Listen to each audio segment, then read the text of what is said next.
মধ্যপ্রাচ্য সংকট দীর্ঘ হলে দেশের অর্থনীতিতে প্রভাব পড়বে আশঙ্কা প্রধানমন্ত্রীর। সংকট মোকাবেলায় ব্যবস্থা নেওয়ার আশ্বাস। প্রথম ধাপের উপজেলা নির্বাচন অবাধ, নিরপেক্ষ ও শান্তিপূর্ণ হয়েছে বললেন সিইসি। ভোটের হার ৩৫%। ৩৪ বিচ্ছিন্ন ঘটনায় আটক ৩৭। স্থানীয়ভাবে মসুর ডাল, রাইস ব্র্যান ও সয়াবিন তেল কিনবে টিসিবি। উন্মুক্ত পদ্ধতির কেনাকাটায় ব্যয় বরাদ্দ ৪৬৮ কোটি টাকা। এবং অক্সফোর্ড অ্যাস্ট্রাজেনেকার পার্শ্ব প্রতিক্রিয়া খতিয়ে দেখা হচ্ছে জানালেন স্বাস্থ্যমন্ত্রী। ডেঙ্গুর উৎস নির্মূলে সচেতন হওয়ার আহ্বান।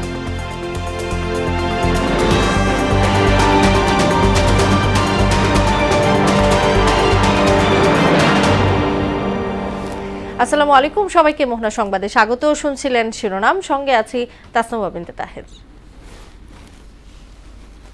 এবার বিস্তারিত। মধ্যপ্রাচ্যের সংকট দীর্ঘ হলে দেশের বাজারে বাড়তে পারে তেলের দাম, এমন আশঙ্কার কথা বলেছেন প্রধানমন্ত্রী শেখ হাসিনা। আর এই সংকট মোকাবেলায় সরকার প্রয়োজনীয় ব্যবস্থা গ্রহণ করবে বলেও জানান সরকার প্রধান। জাতীয় সংসদে প্রশ্নোত্তরে সরকার দলীয় এক সংসদ সদস্যের প্রশ্নের জবাবে এসব কথা বলেন তিনি। জনগণের কষ্ট লাঘবে সরকার সবসময় সচেষ্ট উল্লেখ করে প্রধানমন্ত্রী বলেন, সরকার নিত্য প্রয়োজনীয় ভোগ্যপণ্যের মূল্য স্বাভাবিক রাখতে কাজ করছে। ভোগ্যপণ্যের অস্বাভাবিক মূল্যবৃদ্ধি অনেকাংশে সংযত হওয়ার কথাও বলেন তিনি। বিশ্বব্যাপী জ্বালানি তেলের দাম বাড়ার সূত্রে দেশের মূল্যস্ফীতি বাড়ার পাশাপাশি অর্থনীতিতেও নেতিবাচক প্রভাব পড়ার আশঙ্কাও করেন সরকার প্রধান।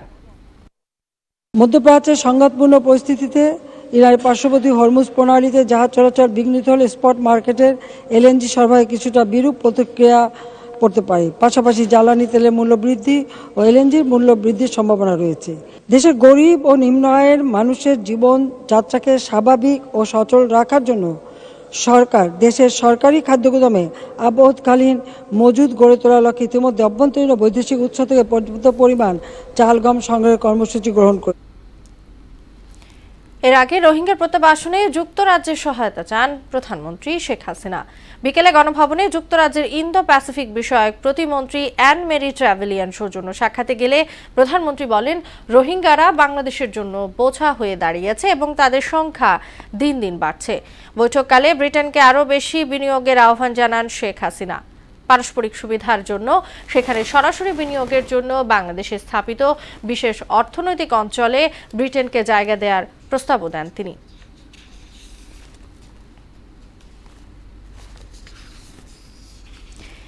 এরও আগে সকালে সরকারের নানা উদ্যোগে বাংলাদেশিরা বিনা হয়রানিতে হজ করতে পারছেন বলে জানান প্রধানমন্ত্রী শেখ হাসিনা। রাজধানীর আশকোনায় হজ কার্যক্রম উদ্বোধন অনুষ্ঠানে তিনি একথা বলেন।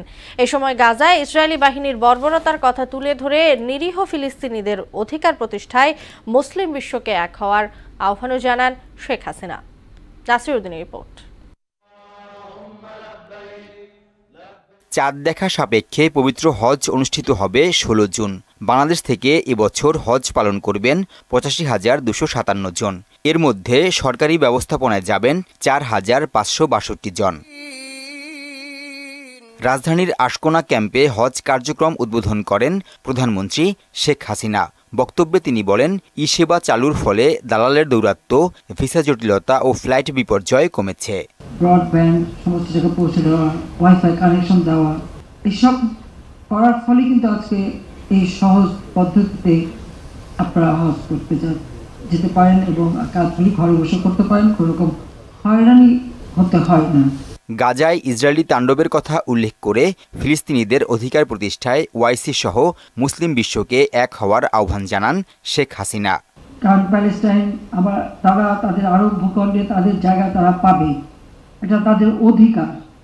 এই অধিকার কেউ কেড়ে নিতে পারে না, কাজে সেই অধিকার তাদের দিতে হবে। আজকে যদি আমাদের সকল মুসলিম কান্ট্রিগুলি এক হয়ে একযোগে কাজ করতে পারত, তাহলে আরও আমরা এই ব্যাপারে অনেক অগ্রগামী হতে পারতাম। আমাদের একটা পবিত্র ধর্ম ইসলাম ধর্ম, যে ধর্ম শান্তির ধর্ম, যে ধর্ম সকল শ্রেণীর মানুষকে অধিকার দিয়ে গেছে, সেই ধর্মের নামে একটা সামান্য মুসলিমীয় কিছু লোক তারা যে এই সন্ত্রাসী কর্মকাণ্ড করে একটা বদনাম দিয়ে যায়, এটাই সব থেকে দুঃখজনক। আমি এটারও প্রতিবাদ করি সবসময়। মক্কায় গিয়ে দেশবাসীর জন্য দোয়া করতে হজযাত্রীদের প্রতি আহ্বান জানান সরকার প্রধান। দেশের মানুষের জন্য দোয়া করবেন, যে আল্লাহর জন্য আমাদের মানুষের জন্য গোলা ভরা ধান দেয়, পুকুর ভরা মাছ দেয়, সুন্দর উন্নত জীবন দেয়, সেটা যেন পায়, সেই জন্য আপনাদের দোয়া চাই। বাংলাদেশ থেকে প্রথম হজ ফ্লাইট যাবে বৃহস্পতিবার, চলবে 12 জুন পর্যন্ত। 85,257 জনের মধ্যে 45,500 যাত্রী নেবে বাংলাদেশ বিমান, বাকিরা যাবে সৌদি এয়ারলাইন্সে।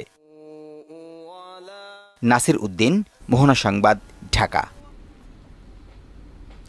বিচ্ছিন্ন ঘটনা ছাড়া প্রথম ধাপের উপজেলা নির্বাচন অবাধ, নিরপেক্ষ ও শান্তিপূর্ণ হয়েছে বলে জানালেন প্রধান নির্বাচন কমিশনার কাজী হাবিবুল আউয়াল। তবে বিভিন্ন কিছু অনিয়ম সংঘাতের ঘটনা ঘটেছে বলেও জানান তিনি। এমন 34টি ঘটনায় 37 জনকে আটক করা হয়েছে। এতে 2টি কেন্দ্র বন্ধ করা হয়েছে। এর সবই কেন্দ্রের বাইরে হয়েছে বলেও জানান সিইসি। বিকেলে ভোট শেষে সাংবাদিকদের তিনি এ তথ্য জানান। বলেন, ষষ্ঠ উপজেলা পরিষদের প্রথম ধাপের নির্বাচনে 30 থেকে 40% ভোট পড়েছে। ঝড় বৃষ্টি ও ধান কাটার মৌসুম হওয়ায় ভোটার উপস্থিতি কম হয়েছে বলে জানান তিনি। মোটামুটিভাবে নির্বাচনটা শান্তিপূর্ণভাবে হয়েছে, কিন্তু আগেই বলছি পুরো ব্যক্তি কোনো বিক্ষিপ্ত নির্বাচন হতে পারে। ভোটের পার্সেন্টেজটা খুব ঠিকঠাক মতো, তবে আমরা যেটা পাচ্ছি 40%, 30% এর মাঝামাঝি টোটালটা থাকতে পারে। এর একটি কারণ হতে পারে একটি যে বর্ষা, সকাল থেকে বিভিন্ন জায়গায় বৃষ্টি ছিল, আবার ধান কাটার একটা মৌসুম ছিল। প্রথম ধাপের উপজেলা পরিষদ নির্বাচনে সকাল 8টা থেকে বিকেল 4টা পর্যন্ত টানা ভোট গ্রহণ শেষে শুরু হয়েছে গণনা। এ পর্যায়ে 139টি উপজেলায় ভোট গ্রহণ অনুষ্ঠিত হয়। প্রতিনিধিদের তথ্যে আরো জানাচ্ছেন তানজিদ ভুঁইয়া। মেহেরপুরের মুজিবনগরে জাল ভোট দেওয়ার অভিযোগে ঋত্বিক নামের এক ব্যক্তিকে 1 বছরের কারাদণ্ড দিয়েছেন ভ্রাম্যমাণ আদালত। এ সময় বাবুল শেখ নামের আরেক ব্যক্তিকে 10,000 টাকা জরিমানা করা হয়। দণ্ডপ্রাপ্তরা মুজিবনগর উপজেলার বাগুন গ্রামের বাসিন্দা। মুন্সিগঞ্জের গজারিয়া উপজেলা নির্বাচনকে কেন্দ্র করে আমিরুল ইসলাম ও মনসুর আহমেদ খান জিন্না নামের 2 চেয়ারম্যান প্রার্থীর সমর্থকদের মধ্যে সংঘর্ষ ও গোলাগুলির ঘটনা ঘটে। এ সময় পরিস্থিতি নিয়ন্ত্রণে 6 রাউন্ড রাবার বুলেট ছুড়ে পুলিশ। এ ঘটনায় উভয় পক্ষের 5 জন আহত হয়েছে বলে জানা গেছে। মাদারীপুর সদর উপজেলা নির্বাচনে 2 চেয়ারম্যান প্রার্থীর মধ্যে সংঘর্ষে বোমা বিস্ফোরণে 10 জন আহত হয়েছে। পরে সেখানে অতিরিক্ত পুলিশ মোতায়েন করা হয়। ষষ্ঠ উপজেলা নির্বাচনের প্রথম ধাপে নরসিংদীর পাঁচদোনায় কাকশিয়া সরকারি প্রাথমিক বিদ্যালয় কেন্দ্রে 2 গ্রুপের সংঘর্ষে 10 জন আহত হয়েছে। পরিস্থিতি সামাল দিতে অতিরিক্ত আইনশৃঙ্খলা বাহিনীর সদস্য মোতায়েন করা হয়। সিরাজগঞ্জের বেলকুচিতে নির্বাচন কমিশনের অনুমোদনবিহীন গাড়ি নিয়ে ভোট কেন্দ্রের আশপাশে ঘোরাফেরা করায় ইউনিয়ন পরিষদ চেয়ারম্যানের ব্যক্তিগত প্রাইভেট কার জব্দ করেছে পুলিশ। উপজেলার সমেশপুর উচ্চ বিদ্যালয় ভোট কেন্দ্রের পাশ থেকে গাড়িটি জব্দ করা হয়। বগুড়ায় ভোটে অনিয়মের অভিযোগে সোনারায় উচ্চ বিদ্যালয় কেন্দ্রে 2 ভোট গ্রহণকারী কর্মকর্তাকে দায়িত্ব থেকে অব্যাহতি দেয়া হয়। এদিকে কুসুমকলি কেন্দ্র থেকে প্রিজাইডিং কর্মকর্তা সহ 2 জনকে আটক করা হয়েছে। মানিকগঞ্জের সিংগাইরে বাইরা স্কুল কেন্দ্রে কাপ পিরিজের চেয়ারম্যান প্রার্থীর এজেন্টদের বের করে দেওয়ার অভিযোগ উঠে আনারস প্রতীকের চেয়ারম্যান প্রার্থীর সমর্থকদের বিরুদ্ধে। ইভিএম স্লো, ইভিএম চলে না, সব জায়গায় আমি ইউনো সাহেবকে জানাইছি। আপনার আটিপাড়া সেন্টারের ইভিএম 1 ঘন্টাটা বন্ধ ছিল। তারপরে শায়েস্তার ইভিএম, আবার যারা ভোট নেয় তারাও বুঝে না অনেক সময়। যেহেতু মেশিনগুলো তার রেগুলার পরিচর্যা হয় না, যখন ইলেকশন হয় তখনই হয়। এর জন্য আল্লাহর রহমতে পরিবেশ খুবই ভালো এবং সুন্দর। এদিকে হাতিয়া, মুন্সিগঞ্জ সদর, বাগেরহাট সদর, পরশুরাম ও শিবচর এ 5 উপজেলার সব পদের প্রার্থীরা বিনা প্রতিদ্বন্দ্বিতায় জয়ী হয়েছেন। এছাড়াও পার্বত্য জেলা বান্দরবানের 3টি উপজেলায় নির্বাচন স্থগিত করেছে কমিশন। তানজিদ ভুঁইয়া, মোহনা সংবাদ। বাংলাদেশের মানুষ যেভাবে 7 জানুয়ারির নির্বাচন বর্জন করেছে, একইভাবে উপজেলা নির্বাচনও বর্জন করেছে বলে জানিয়েছেন বিএনপির স্থায়ী কমিটির সদস্য ডক্টর আব্দুল মঈন খান। বিকালে ঢাকা রিপোর্টার্স ইউনিটি নসরুল হামিদ মিলনায়তনে বাংলাদেশ প্রবাসী অধিকার পরিষদের 4র্থ প্রতিষ্ঠাবার্ষিকী উপলক্ষে কর্মক্ষেত্রে প্রবাসীদের সুরক্ষা ও প্রবাসী পরিবারের নিরাপত্তা শীর্ষক আলোচনা সভায় প্রধান অতিথির বক্তব্যে তিনি একথা বলেন। বিদেশে কর্মরত কোটি কোটি মানুষের নিরাপত্তা যদি না থাকে, তাহলে এই সরকারেরও নিরাপত্তা থাকবে না বলে হুঁশিয়ারি দেন তিনি। বাংলাদেশের মানুষ যেভাবে 7ই জানুয়ারির নির্বাচনকে বর্জন করেছে। আজকে আপনারা দেখবেন ঠিক একইভাবে বাংলাদেশের মানুষ এই ভুয়া নির্বাচনের যে নাটক আজকে বাংলাদেশে উপজেলা নির্বাচনের প্রথম পর্যায়ে যেটা অনুষ্ঠিত হচ্ছে সেটাকে তারা ট্রেডিং কর্পোরেশন অব বাংলাদেশ টিসিবির জন্য স্থানীয়ভাবে উন্মুক্ত ও সরাসরি ক্রয় পদ্ধতিতে মসুর ডাল, সয়াবিন তেল ও রাইস ব্র্যান্ড তেল কেনার সিদ্ধান্ত নেওয়া হয়েছে। এতে মোট ব্যয় হবে 468,33,40,000 টাকা। এর মধ্যে 22,000 টন মসুর ডাল, 1,20,00,000 লিটার সয়াবিন তেল এবং 40,00,000 লিটার রাইস ব্র্যান্ড তেল রয়েছে। সচিবালয়ে মন্ত্রিপরিষদ বিভাগের সম্মেলন কক্ষে আইনমন্ত্রী আনিসুল হকের সভাপতিত্বে সরকারি ক্রয় সংক্রান্ত মন্ত্রিসভা কমিটির বৈঠকে এ সংক্রান্ত পৃথক 5টি প্রস্তাবের অনুমোদন দেওয়া হয়েছে। বৈঠক শেষে মন্ত্রিপরিষদ সচিব মাহমুদুল হোসাইন খান জানান, টিসিবির জন্য স্থানীয়ভাবে নাবিল নাবা ফুডস প্রোডাক্টস লিমিটেডের কাছ থেকে 6,000 মেট্রিক টন মসুর ডাল কেনার প্রস্তাবে অনুমোদন দিয়েছে সরকার। এতে মোট ব্যয় হবে 61,94,40,000 টাকা। বিবিধ বিষয়সহ মোট 12টি প্রস্তাব আলোচিত হয়, উপস্থাপিত হয় এবং অনুমোদিত হয়। বাণিজ্য মন্ত্রণালয়ের মোট 5টি প্রস্তাবনা ছিল। প্রথমটি স্থানীয়ভাবে 6,000 মেট্রিক টন মসুর ডাল ক্রয়ের প্রস্তাব। বাস্তবায়নকারী সংস্থা টিসিবি। মোট ক্রয় মূল্য 61,94,40,000 টাকা। পররাষ্ট্রমন্ত্রী ডক্টর হাসান মাহমুদ বলেছেন, বাংলাদেশ এবং যুক্তরাষ্ট্রের সম্পর্ক সবসময় চমৎকার। ডোনাল্ড লুর সফরের মধ্য দিয়ে এই সম্পর্ক আরও গভীর হবে। আর লুর এবারের সফরের মূল এজেন্ডা রোহিঙ্গা ইস্যু। দুপুরে পররাষ্ট্র মন্ত্রণালয়ে আয়োজিত এক প্রেস কনফারেন্সে ডোনাল্ড লুর সফর কি নির্বাচনের আগে ও পরে যুক্তরাষ্ট্রের সঙ্গে বাংলাদেশের সম্পর্কে টানাপোড়েন কেটে যাওয়ার ইঙ্গিত কিনা এমন প্রশ্নের উত্তরে তিনি একথা বলেন। এছাড়া ভারতের পররাষ্ট্র সচিবের আসন্ন সফর প্রসঙ্গে তিনি বলেন, নানা ধরনের দ্বিপাক্ষিক বিষয় নিয়ে আলোচনা হবে। মার্কিন যুক্তরাষ্ট্রের সাথে সম্পর্ক আমাদের বরাবরই চমৎকার। ঘনিষ্ঠভাবে কাজ করার মাধ্যমে আমাদের দুই দেশের যে অত্যন্ত চমৎকার বন্ধুত্বপূর্ণ সম্পর্ক আছে সেটি আরও গভীরে প্রতীত হবে। সীমান্তে যারা প্রহরী, দুই পক্ষেই যারা আছে, তারা যাতে কোনো ক্ষেত্রেই এমন বল প্রয়োগ না করে যাতে জীবনহানি ঘটে, সেটির জন্য আমরা রেগুলার কনসালটেশনের মধ্যে আছি। ভারতের পররাষ্ট্র সচিব আসলে পরে এই বিষয়টি আমরা আলোচনা করব। দেশে অক্সফোর্ড অ্যাস্ট্রাজেনেকার করোনা টিকা গ্রহণকারীদের কোনো পার্শ্ব প্রতিক্রিয়া হয়েছে কিনা তা খুঁজে দেখতে স্বাস্থ্য অধিদপ্তরকে নির্দেশ দেওয়া হয়েছে বলে জানিয়েছেন স্বাস্থ্যমন্ত্রী ডক্টর সামন্তলাল সেন। দুপুরে সিরডাপ মিলনায়তনে এক অনুষ্ঠান শেষে সাংবাদিকের প্রশ্নের জবাবে তিনি একথা বলেন। ডেঙ্গুর উৎস নির্মূলের আহ্বান জানিয়ে মন্ত্রী বলেন, ডেঙ্গু চিকিৎসায় কোনো সরঞ্জাম সংকট তৈরি যেন না হয় কিংবা দাম না বাড়ে সে নির্দেশ দেওয়া হয়েছে সংশ্লিষ্ট মন্ত্রণালয়কে। যতক্ষণ পর্যন্ত আমি না জানবো যে আমাদের দেশে কতটুকু পার্শ্ব প্রতিক্রিয়া হয়েছে, আমি এটার সম্বন্ধে কিছু বলতে পারবো না। তবে আমরা এটি নিয়ে কনসার্ন এবং এটা নিয়ে আমি অলরেডি ইনস্ট্রাকশন দিয়ে দিয়েছি এটা সার্ভে করার জন্য। আমরা যদি ডেঙ্গির উৎসগুনা বন্ধ করতে না পারি, আমি যতই হাসপাতাল বানাই কিন্তু এটা তো বন্ধ হবে না। সুতরাং সেইভাবে আমরা কাজ করছি। আশা করি আমাদের হাসপাতালের যে সক্ষমতা আছে, আমি অলরেডি নির্দেশ দিয়েছি এবং এখন ডেঙ্গি রোগীর চিকিৎসাতে আমাদের ডাক্তাররাও অত্যন্ত দক্ষ। অনিবন্ধিত অনলাইন পোর্টাল ও সোশ্যাল মিডিয়ায় গুজব প্রতিরোধে শৃঙ্খলা আনতে উদ্যোগ নিচ্ছে তথ্য মন্ত্রণালয়। এই তথ্য জানিয়েছেন তথ্য প্রতিমন্ত্রী মোহাম্মদ আলী আরাফাত। জনসম্মুখে গোপন তথ্য দেওয়ার ক্ষেত্রে সাংবাদিকদের আরও দায়িত্বশীল হওয়ার আহ্বান জানান তিনি। সকালে জাতীয় গণমাধ্যম ইনস্টিটিউটে তথ্য অধিকার আইন ও গণমাধ্যমের ভূমিকা নিয়ে এক কর্মশালায় এসব কথা বলেন তিনি। সাংবাদিকতায় পেশাদারিত্ব বজায় রাখার পাশাপাশি জাতীয় স্বার্থে ক্রস চেক না করে তথ্য প্রকাশ না করারও আহ্বান জানান প্রতিমন্ত্রী। আনরেজিস্টার্ড পোর্টাল নিয়ে আমি একটা সিদ্ধান্ত নিয়েছি। এখন সমস্যা কোথায় হয় জানেন? প্রত্যেকটা জায়গায় আপনারা এই কথা বলছেন।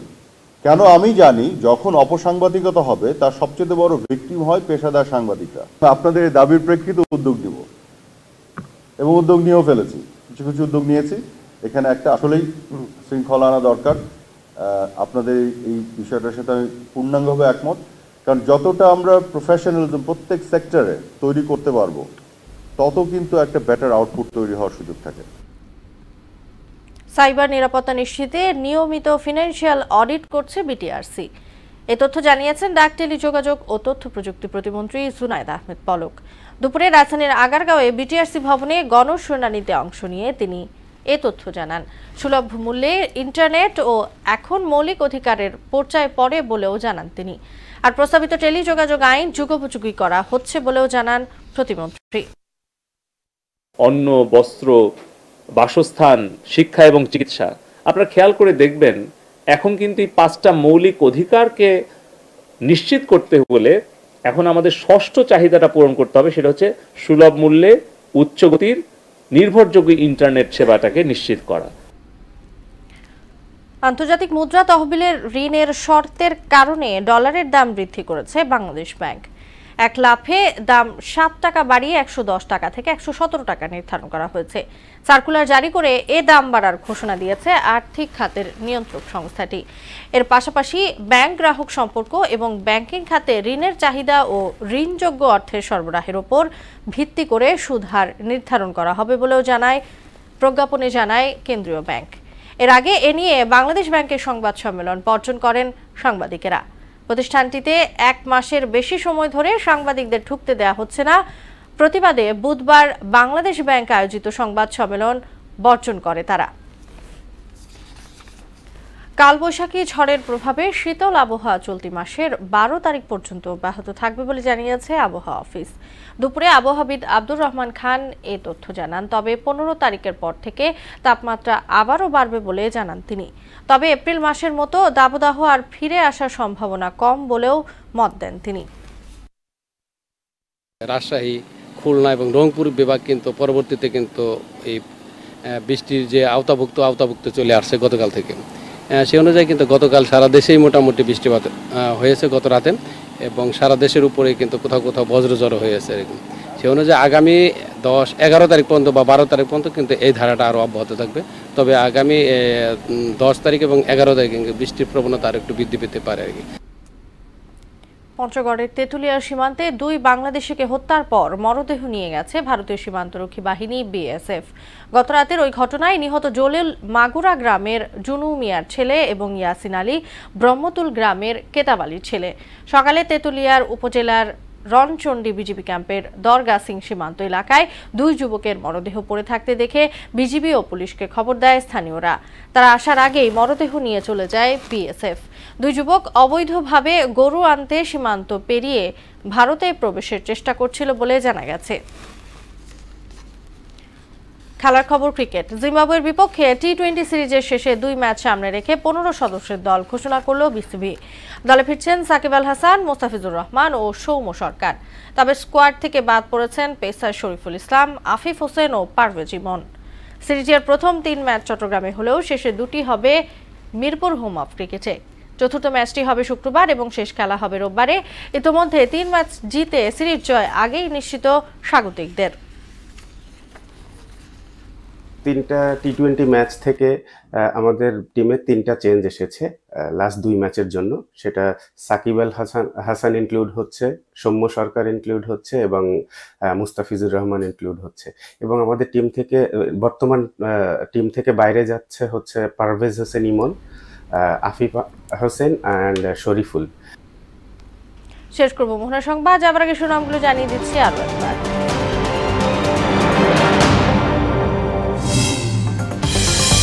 মধ্যপ্রাচ্য সংকট দীর্ঘ হলে দেশের অর্থনীতিতে প্রভাব পড়বে আশঙ্কা প্রধানমন্ত্রীর। সংকট মোকাবেলায় ব্যবস্থা নেওয়ার আশ্বাস। প্রথম ধাপের উপজেলা নির্বাচন অবাধ, নিরপেক্ষ ও শান্তিপূর্ণ হয়েছে বললেন সিইসি। ভোটের হার 35%, 34 বিচ্ছিন্ন ঘটনায় আটক 37। স্থানীয়ভাবে মসুর ডাল, রাইস ব্র্যান ও সয়াবিন তেল কিনবে টিসিবি। উন্মুক্ত পদ্ধতির কেনাকাটায় ব্যয় বরাদ্দ 468 কোটি টাকা। এবং অক্সফোর্ড অ্যাস্ট্রাজেনেকার পার্শ্ব প্রতিক্রিয়া খতিয়ে দেখা হচ্ছে জানালেন স্বাস্থ্যমন্ত্রী। ডেঙ্গুর উৎস নির্মূলে সচেতন হওয়ার আহ্বান।